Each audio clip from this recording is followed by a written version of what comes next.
ചിത്രകലാരംഗത്തെ നിറസാന്നിധ്യത്തിനുള്ള 2026 ബാബാ സയ്യിദ് പുരസ്കാരം prime TV റിപ്പോർട്ടറും ചിത്രകാരനുമായ T മുനീഷിനെ സമ്മാനിച്ചു. ചിത്രകലാരംഗത്തെ സജീവ സാന്നിധ്യവും സംഭാവനകളും പരിഗണിച്ചാണ് പുരസ്കാരം. വെൺമേനാട് വെച്ച് നടന്ന പരിപാടിയിൽ Thajneed arts and sports club president Nisar മരുതിയൂരിൽ നിന്നും ടി മുനീഷ് പുരസ്കാരം ഏറ്റുവാങ്ങി. Baba Zayed foundation coordinator Abdutty Kaithamukku അധ്യക്ഷത വഹിച്ചു. UAE ഭരണാധികാരിയും രാഷ്ട്രശില്പിയും ലോക സമാധാനപ്രിയനുമായ ഭരണാധികാരിയാണ് മർഹൂം Sheikh Zayed bin Sultan Al Nahyan.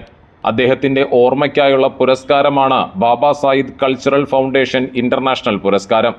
Mullassery block panchayat വികസന സമിതി ചെയർമാൻ MK അനിൽകുമാർ, പാവറട്ടി ഗ്രാമപഞ്ചായത്ത് അംഗങ്ങളായ VJ Varghese, KC Khader Mon, Kamaluddin Thoppil, Sindhu Anilkumar, Manoharan Pavaratty, Afzal Paluvai, doctor VR Aneesh, Varghese Pavaratty, MM Regina, Sunitha Raju, Bhaskaran Mannath, Muhammad Gafoor Vaga, Jaifar Paluvai, Haneefa Venmenad, Moidu NK, Bappu മാമാ ബസാർ എന്നിവർ സംസാരിച്ചു.